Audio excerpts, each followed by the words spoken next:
Hello, this is Neil with Armored Core 6, Fires of Rubicon. We will be resuming the game that we started before, and picking up where we left off. We just finished a training mission, or a training sortie, and we also just finished the tutorial. So next we need to pick a sortie to start from, or the first kind of mission that we get to choose. And we also, I want to at least, change some of the equipment, because the training mission gave us a new gun. And with this game, I would like to try out a variety of things, both for a mixed bag of gameplay for myself, and hopefully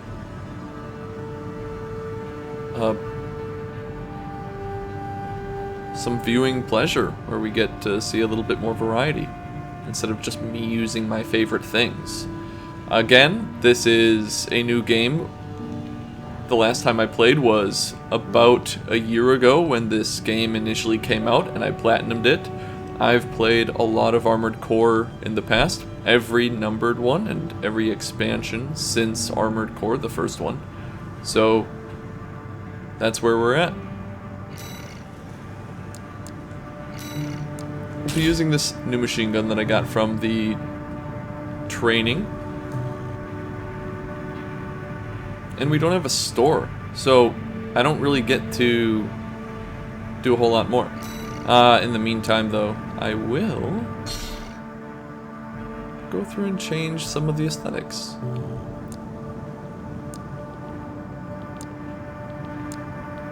So please forgive me, I'm colorblind, and I use RGB a lot, and my matching scheme is relatively ridiculous. And because of these things, I tend to not go too crazy with it and stick pretty simple. But yeah, you can change the appearance of every item or every piece of equipment of your Armored Core, and or specific groups. I'm just going to be using some preset stuff. Oh, thank goodness it does have RGB up there, so I can kind of get an idea. So my favorite colors, which sounds ridiculous considering, are blues. I think I look pretty good in blue, personally.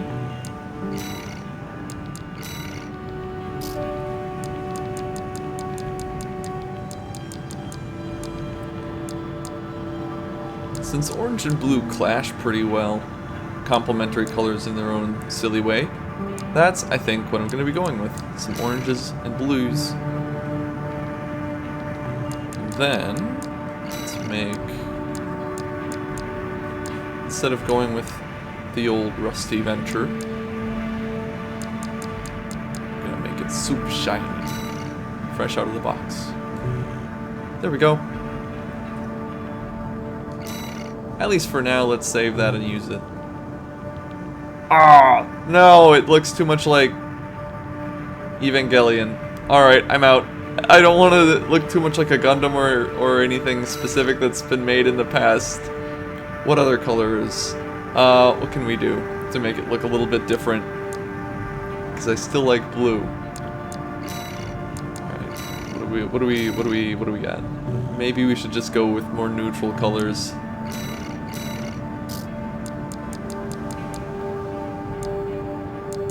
Oddly enough, as far as color schemes go, orange and brown are actually really similar. They like it really just depends on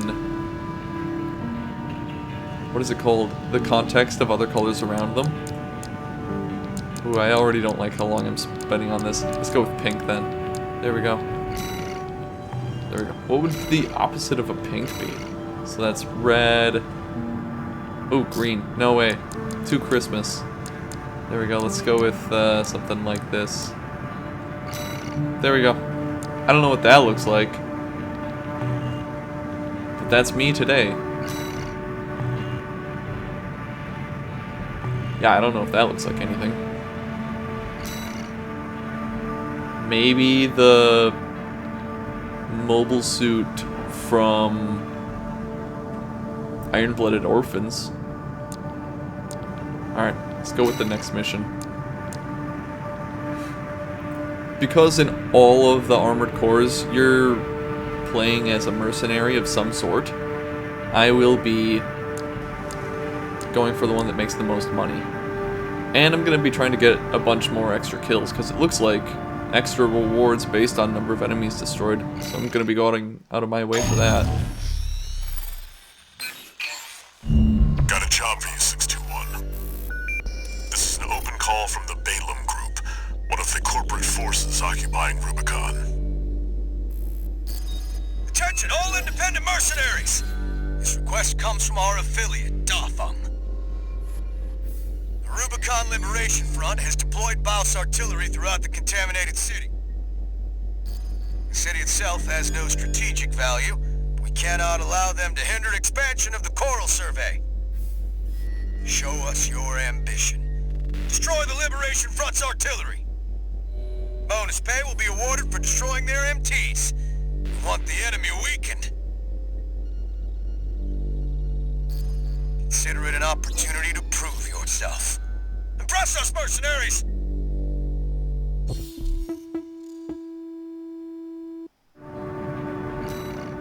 Dude, he said impress us mercenaries. Like, plural. It must be that they just sent that out to a bunch of different mercs, and we're the one that picked it up, maybe? Balaam is the one, I think, that gives Gun 6, Gun 7, Gun 8, etc. So the Gs. And in the tutorial mission, we ran into a destroyed AC where one of them was, I think it was G7. So that's the company we're working for today. The client doesn't care who does this job, as long as it gets done.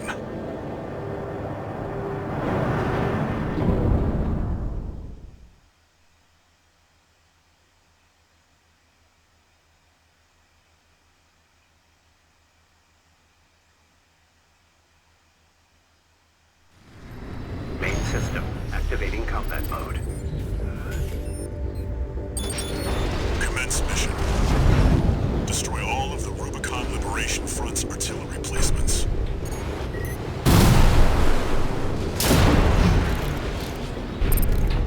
We've got a corporate merc! All to us already.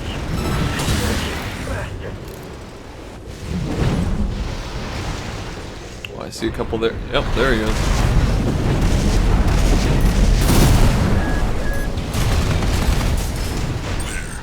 That's one of the artillery placements.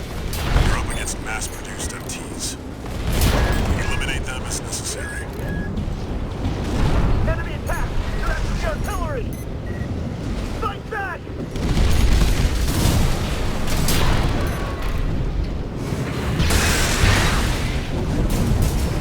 We're clear here. Move on to the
So what I'm gonna do is I'm gonna try to take out any of those little dudes that show up. I'm gonna try to be as efficient as possible, use as little ammo, because I don't want to be spending the resources on ammo because it costs money.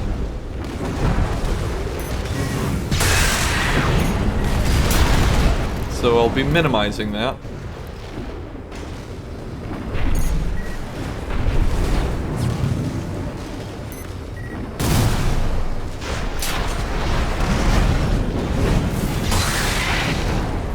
There! That culprit dog!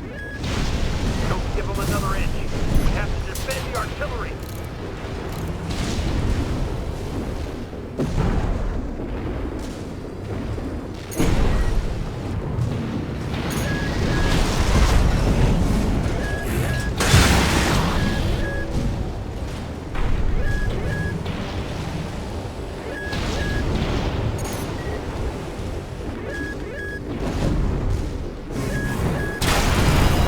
That was bad. Fire! Surround that AC! Show that interloper what makes the Liberation Front strong. Force and act, we stand as one! 2 repair kits remaining.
AP 50%.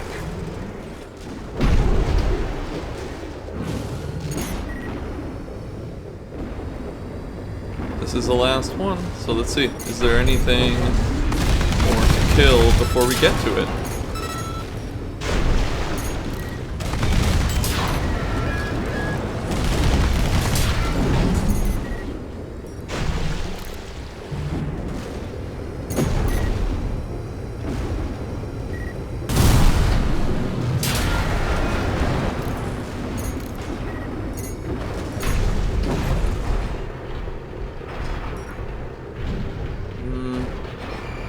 There we go.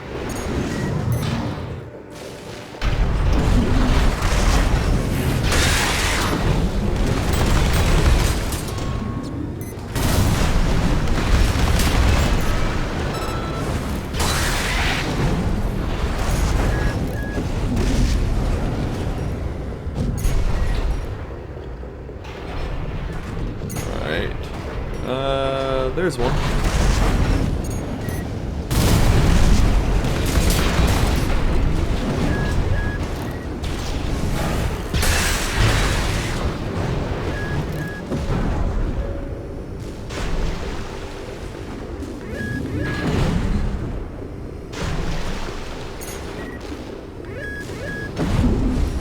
I think that's it. Confirmed. All targets destroyed. That's it for this Ah! time, 621. Helicopter. Return to base. Let's see if we can get it before it runs out. Got him. That'll teach him.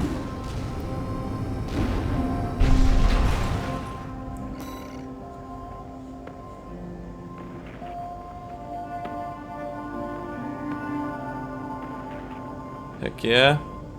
Made a bunch of extra money with those bonus.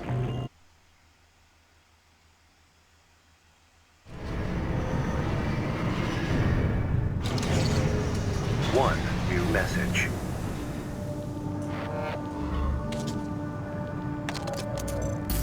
This is a notification from All Might, the mercenary support system. Registration number RB23, call sign Raven. Your return to mercenary activities has been acknowledged. Restoring access to the parts shop.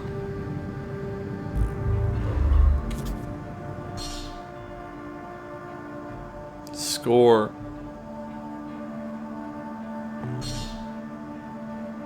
And more training.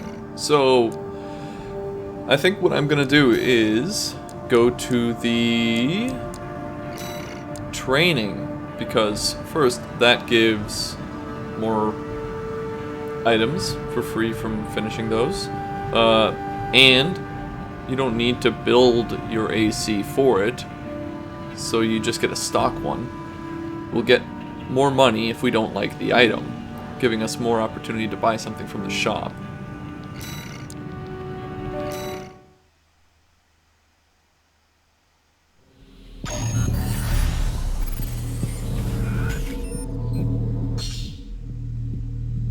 Charged attacks. I think that's something new to this armored core. I've used that a couple times with the melees. It's nice because it does hit harder in every way, shape, or form. However, if you miss that hit, it's a whiff. But if you don't charge it, at least with the sword, you can, at least with the default sword, you can do 2 smaller quick attacks. This one. Here's the weird thing about the charges. They make you stop in midair. So again, I'll show that here. We're falling. It makes you stop. That works in many ways. So if we're charging it before we get there, let's see how it works.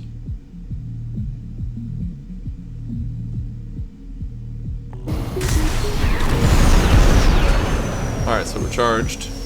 Let's start boosting. And it stops. The other thing that it just mentioned was direct hits. So you'll notice that above them, there's kind of a stagger system where they run out of stagger or whatever, and it stuns them for a minute. They take extra damage. It does direct damage. It's like getting through their shields or staggering them in Sekiro. If you played that.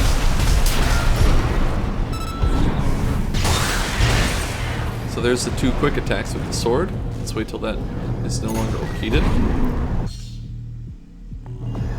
And that's the charge. And you'll see up top, that stagger bar goes away over time, down to 0. So you kind of want to keep up the pressure. If it breaks,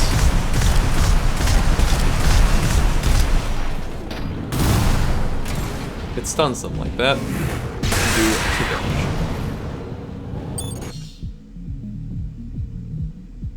This is saying if they're unaware of you, you get bonus damage when you hit them. I have no idea how much other people build around that to do surprise attacks, but at least in the first playthrough, I didn't do that really at all.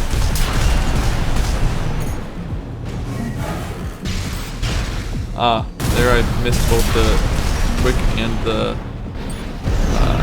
both quick attacks, which is a shame. Here, you can pull up a shield. It doesn't negate all damage, so actually, let's take this one out. This one hits much harder. Back here.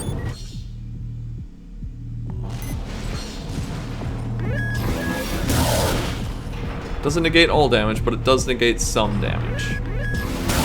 And right at the beginning there, when it goes larger, it negates the most damage. But if you keep holding it, it gets lighter.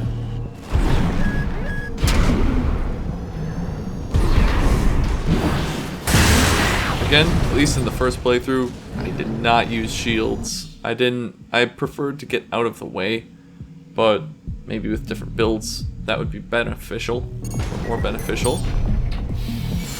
I also didn't use these charged weapons. There's a lot going on, and I'm not amazing at anything with these games, or at gaming. Okay. So, I tried to just have guaranteed safety as a... not guaranteed safety, shields are much more guaranteed, but I don't want to add a bunch of things that require me to think. I want to lower the amount of thinking power that I have to do in order to get the most effect.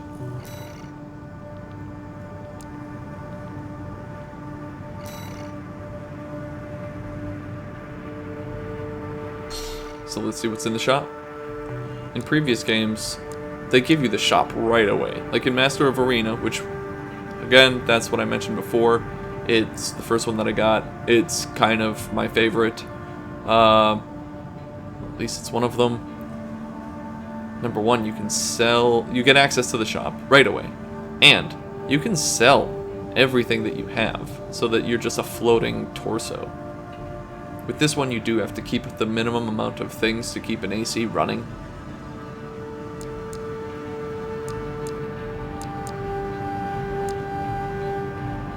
With some of these weapons, like the pistol, you have to pull the trigger every single time to shoot it. It's like a semi-auto. You can't just hold down and keep shooting.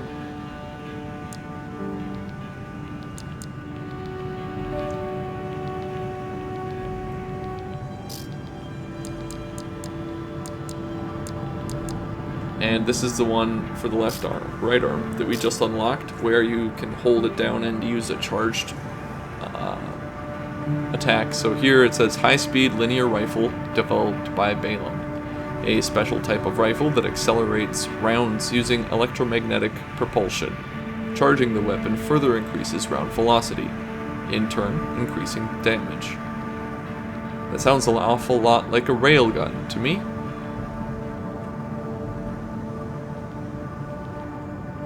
And I'm not the biggest fan of those. We've also got the machine gun already. Here's a new rifle that we could get. Can be charged to fire burst shots. But then that means you can't just hold it down and keep shooting like the rifle that we do already have, or the machine gun that we do already have. This turner is the one that we've already got by default. So I like to use anything that reduces the amount of having to think. This one, much larger mags, same with this, and you can just hold it down and shoot. The pistol is nice, but you keep having to pull the trigger. The bazooka, because it has a long reload, that I do like to use because I don't have to keep pulling it. I just need to pull the trigger when I need it, and it hits hard. So we will be buying this. I'm going to sell that railgun because I don't much care for that. Aside from that, my favorite thing usually to buy right away to get started is better internal parts, so that you can move a bit faster with boosters. You have better lock-ons. This one is better for medium range and long range, but not as good for close range. But the benefits to those are much better than the deficit to the close range. And I also like getting new generators. Just all around higher efficiency throughout, but you have the same amount of armor, you have the same amount of weapons. It's just nicer. So it's a straight up improvement without really having to change playstyle too much. So that's usually the first thing that I do, is get better internal parts. Or inner parts. I don't know the technical name for these. There we go. Let's use that for the next mission.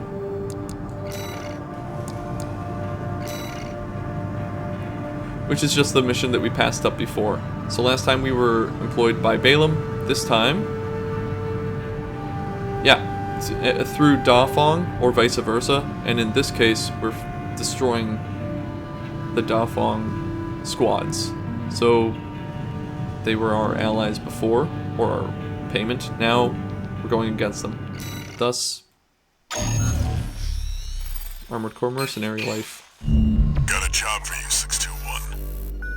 It's an open call from the Arquebus Group, one of the extraplanetary corporate forces. To all independent mercenaries, this request comes from Schneider of the Arquebus Group. The operation will take place in Grid 135, Southern Belius. Your objective is to destroy an MT squad sent by Dafeng, a Balaam company, and a competitor.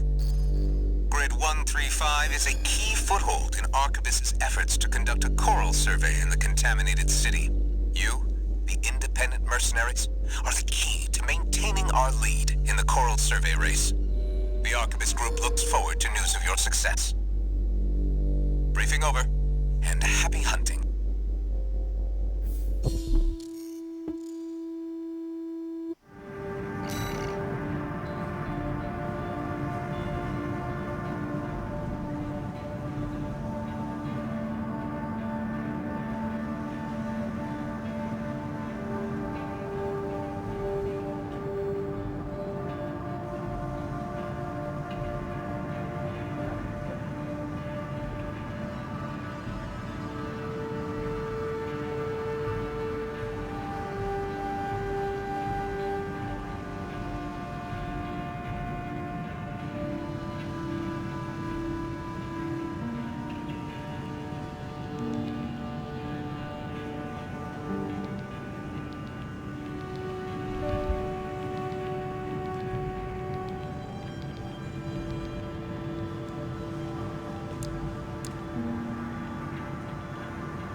You've got ID. Now you need a rep. This mission, I mean, I don't want to get too much into story stuff or background stuff or metagame too much. I mean, I already played the game, but whenever I do remember things, just don't assume that I know everything, but I'll try to point some things out that are kind of interesting. Activating combat mode. Commence mission. Wipe out the Dafeng MT squad. You might recognize this from the tutorial mission. It's that we are starting, or we're taking this mission in the same area that we started the game in, where we crash landed. There's a secret in this mission that I will show when we get a little bit further along. What I see? Looks like the Arquebus Group hired some muscle. An independent mercenary, huh? At least they didn't send a Vesper. Intercepting! They're just mass-produced MTs. Wipe them out, 621.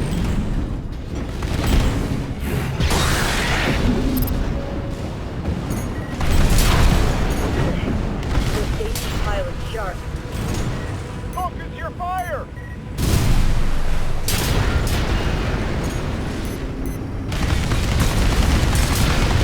That person turned through us. Arquebus really scored this time. Only a few targets left.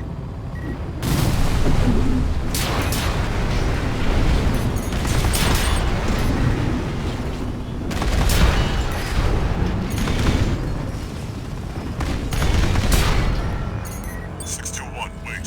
I'm picking up new enemy signatures. Looks like reinforcements. Eliminate them.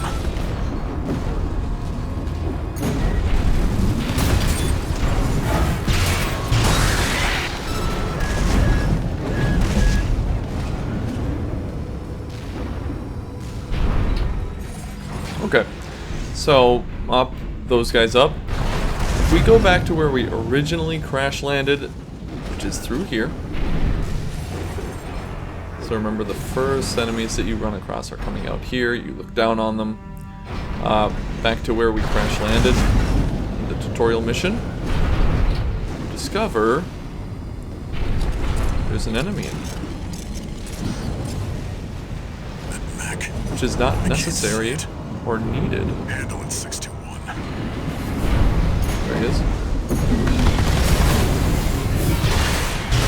Should succeed in this mission. Could just totally skip this guy.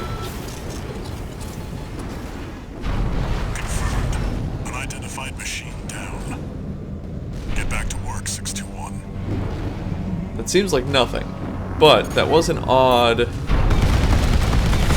enemy to run across. You eventually run across more of those and find out where the manufacturer is, who controls them, stuff like that. Therefore, you can deduce that someone had been watching you right away from when you initially crash landed in the game.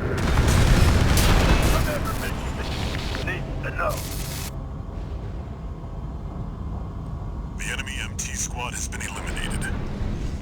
That's it for this job, 621. Return to base.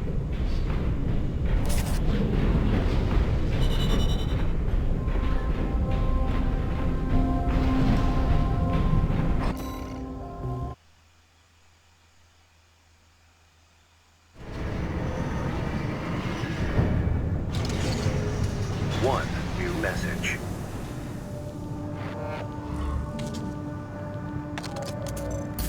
Registration number RB23. Call sign, Raven. Your records have been updated. You have also been granted access to participate in the log hunt program.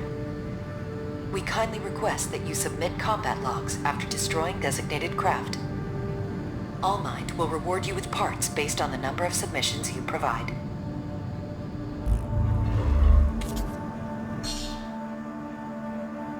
You have been invited to join Log Hunt, one of Allmind's mercenary group or mercenary support programs.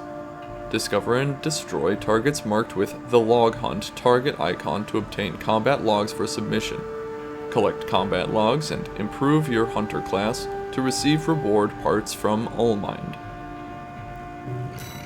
That's something that's new in this game, I think. It's neat, I think, because it gives little rewards if you complete things or pay attention to things a little bit more thoroughly than you otherwise might have.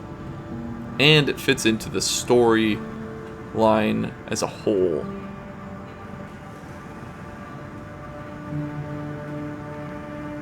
Because Allmind is incentivizing you to do a bit more and to give it more data. It's neat.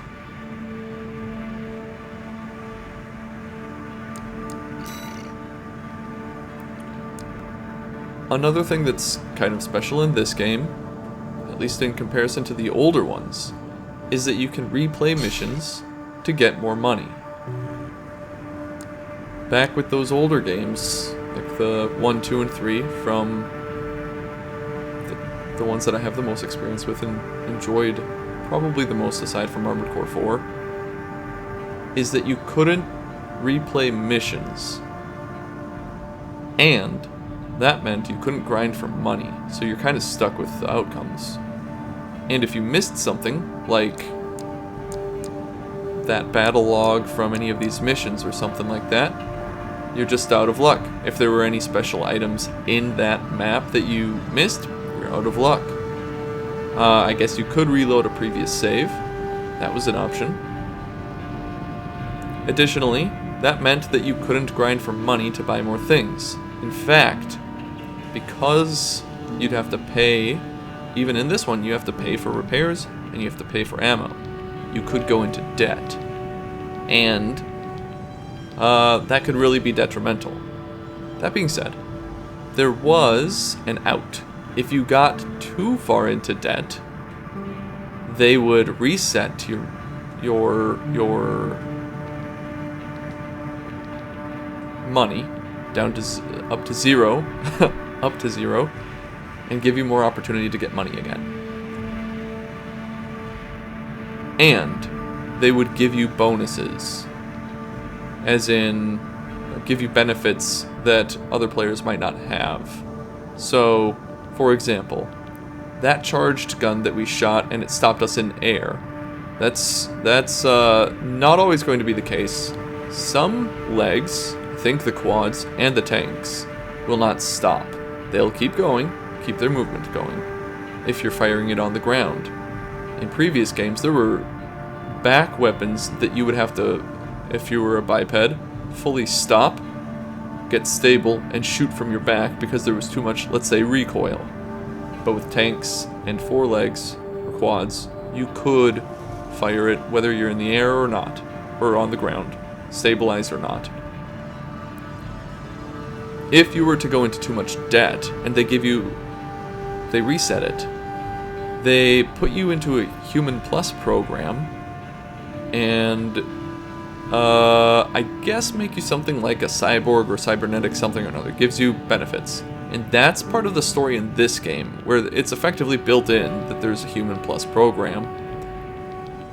And in those older games, that would allow you to, in some cases, for example, fire that weapon in the air, even if you were just in a biped.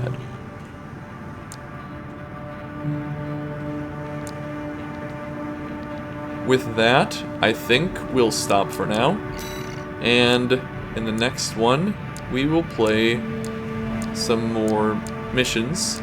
I might consider changing the color again. Make a bit more money to buy some more things.